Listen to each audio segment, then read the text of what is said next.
Temps difícil, temps controvertit, que la pandèmia del coronavirus fa més desconcertat. No obstant això, un món millor hem de cercar. Pell feta bandera és un poema que ens evidencia aquest enfrontament inútil.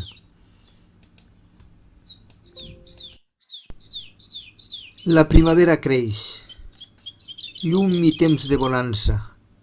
Els ocells nien i canten, els colors de l'arc escampen.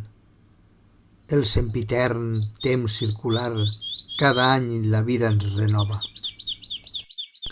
Però en la pell feta bandera ja no canta l'alosa, només s'hi senten els reclams als rostolls cremats.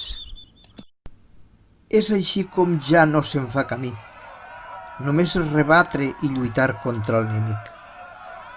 Antigues emocions i sentiments latents, presents o en hibernació, es desperten amb inusitat ressò. És així que, en aquesta humana i desfermada primavera, som un pur instrument d'anhels i pensaments. Res més, donar-vos les gràcies i, si us plau, subscriviu-me.